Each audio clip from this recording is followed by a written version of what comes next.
నమస్తే welcome to yoyo TV. Chandragiri నియోజకవర్గం ఇది టీడీపీ అధినేత చంద్రబాబు సొంత నియోజకవర్గం. ఇక్కడ పసుపు జెండా ఎగిరి 3 దశాబ్దాలు అవుతుంది.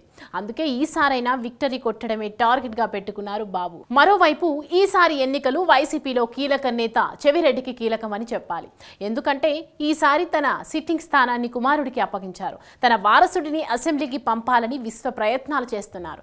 దీంతో చంద్రగిరిలో హోరాహోరీ సమరమే జరుగుతుంది. మరి టఫ్ ఫైట్ లో ఈసారి గెలిచేదెవరు? చంద్రగిరి కోటపై ఎగిరే జెండా ఏది? ప్రస్తుతం ఈ సెగ్మెంట్ లో పార్టీల ఈక్వేషన్స్ ఎలా ఉన్నాయి?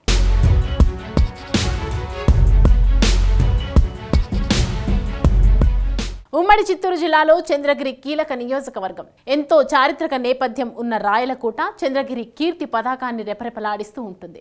నియోజకవర్గంలో రెడ్డి, కమ్మ, బీసీ ఓటర్లే అధికంగా ఉంటారు. దీంతో ఎన్నికల్లో రెడ్డి వర్సెస్ కమ్మ సామాజిక వర్గాల మధ్య ఎప్పుడూ పోటీ ఉంటుంది. చంద్రగిరి నియోజకవర్గంపై మాజీ మంత్రి గల్లా అరుణకుమార్ది చెరగని ముద్ర. 4 సార్లు ఇక్కడ ఎమ్మెల్యేగా గెలిచి మంత్రి పదవి చేపట్టారు అరుణకుమారి. కానీ 2014లో టీడీపీ తరపున పోటీ చేసి ఓడిన అరుణకుమారి అటుపైన రాజకీయాలకు రిటైర్మెంట్ ప్రకటించేశారు. అంతేకాదు 1983లో ఆవిర్భవించిన తెలుగుదేశం ఇక్కడ కేవలం 3 సార్లే గెలిచింది. గత 3 దశాబ్దాల్లో ఆ పార్టీ ఆచూకీయే చంద్రగిరిలో కనిపించకుండా పోయింది. 1978లో చంద్రబాబు ఈ నియోజకవర్గం నుంచే తొలిసారి కాంగ్రెస్ పార్టీ ఎమ్మెల్యేగా గెలిచారు. 1983లో రెండోసారి పోటీ చేసి ఓటమి పాలయ్యారు. ఆ తర్వాత చంద్రగిరి నుంచి కుప్పం వెళ్లిన చంద్రబాబు మళ్లీ చంద్రగిరిపై పట్టు సాధించలేకపోయారు. ఇక ఆయా సోదరుడు రామ్మూర్తి నాయుడు 1994లో చంద్రగిరి ఎమ్మెల్యేగా గెలిచారు.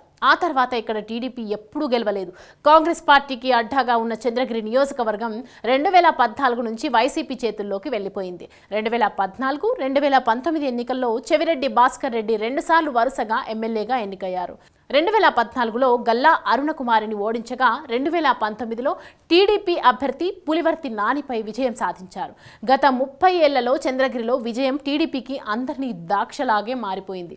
రచ్చ గెలిచిన చంద్రబాబు ఇంట గెలవలేకపోతున్నారనే విమర్శలు ఎప్పటి నుంచో వినిపిస్తున్నాయి. అయితే వైసీపీ నుంచి ఈసారి ఎన్నికల్లో సిట్టింగ్ ఎమ్మెల్యే చెవిరెడ్డి భాస్కర్ రెడ్డి కుమారుడు మోహిత్ రెడ్డి బరిలోకి దిగారు. టీడీపీ నుంచి పులివర్తి నాని పోటీ పడుతున్నారు. చంద్రగిరి నుంచి 2 సార్లు ఎమ్మెల్యేగా గెలిచిన చెవిరెడ్డి భాస్కర్ రెడ్డి తన కుమారుడికి రాజకీయ వారసత్వం అప్పగించడానికి ఇదే మంచి తరుణంగా భావించారు. తిరుపతి రూరల్ మండలాధ్యక్షుడిగా ఉన్న చెవిరెడ్డి మోహిత్ రెడ్డికి అడగ్గానే వైసీపీ అధిష్టానం టికెట్ ఇచ్చింది. కుమారుడి గెలుపు కోసం గతేడాది నుంచి పక్కా వ్యూహంతో కదులుతున్నారు చెవిరెడ్డి. ఇదే సమయంలో ఆయన కూడా అనూహ్యంగా ఒంగోలు ఎంపీ అభ్యర్థి అయ్యారు. దీంతో వారంలో 5 రోజులు ఒంగోలులో ఉంటున్న చెవిరెడ్డి చివరి 2 రోజులు తిరుపతిలో ఉంటూ కుమారుడి గెలుపు కోసం పావులు కదుపుతున్నారు. అటు ఒంగోలు గెలుపుతో పాటు ఇటు చంద్రగిరిలో కుమారుని గెలిపించే బాధ్యతలను చెవిరెడ్డి తీసుకున్నారు. మోహిత్ రెడ్డి సైతం తండ్రి బాటలో నడుస్తూ చంద్రగిరి నియోజకవర్గం మొత్తం కలియ తిరుగుతున్నారు. చెవిరెడ్డి భాస్కర్ రెడ్డి సతీమణి మరో కుమారుడు సైతం మోహిత్ గెలుపు కోసం ఇంటింటా ప్రచారం చేస్తున్నారు. గత 10 ఏళ్లుగా చెవిరెడ్డి భాస్కర్ రెడ్డి చంద్రగిరి ప్రజలకు చేసిన సేవలే తనను గెలిపిస్తాయని మోహిత్ రెడ్డి ధీమాగా ఉన్నారు.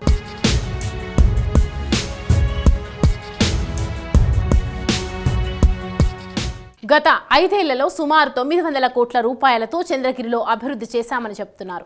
ఇక టీడీపీ అభ్యర్థి పులివర్తి నానిలో కూడా ఇదే ధీమా కనిపిస్తోంది. టీడీపీ జిల్లా అధ్యక్షుడిగా ఉన్న పులివర్తి నాని 2019 ఎన్నికల్లో చెవిరెడ్డి భాస్కర్ రెడ్డి చేతిలో ఓడిపోయారు. ఈ దఫా ఎలాగైనా గెలవాలని పట్టుదలగా ఉన్నారు పులివర్తి నాని. చెవిరెడ్డి కుమారుడిపై విజయం తనకు సులువే అని భావిస్తున్నారు నాని. గత 5 ఏళ్లలో చెవిరెడ్డి భాస్కర్ రెడ్డి అనేక అక్రమాలకు, అధికార దుర్వినియోగానికి పాల్పడ్డారనే ప్రచారం చేస్తున్నారు పులివర్తి నాని. ఇదే సమయంలో ఆయన భార్య, ఇతర కుటుంబ సభ్యులు కూడా ఇంటింటా తిరుగుతూ సానుభూతి కోసం ప్రయత్నిస్తున్నారు. వైసీపీ ప్రభుత్వంపై ప్రజల్లో ఉన్న వ్యతిరేకతే ఈసారి తనని గెలిపిస్తుందని అంటున్నారు నాని. మొత్తానికి చంద్రగిరిలో విజయంపై ఇరు పార్టీల్లోనూ ధీమా కనిపిస్తోంది. చెవిరెడ్డి భాస్కర్ రెడ్డి చంద్రగిరి పోటీ నుంచే తప్పుకోవడమే తన తొలి విషయమని చెబుతున్నారు టీడీపీ అభ్యర్థి నాని. ఇదే సమయంలో చెవిరెడ్డి భాస్కర్ రెడ్డి మాత్రం కుమారుడి కోసం అహర్నిశలు కృషి చేస్తున్నారు. లండన్లో మాస్టర్స్ చేసిన మోహిత్ రెడ్డి అవివాహితుడు. తండ్రి నమ్మకాన్ని వమ్ము చేయకుండా గెలుపు కోసం నియోజకవర్గం మొత్తం కలియదిరుగుతున్నాడు. టీడీపీ అభ్యర్థి నానిలో కూడా అదే కసి కనిపిస్తోంది.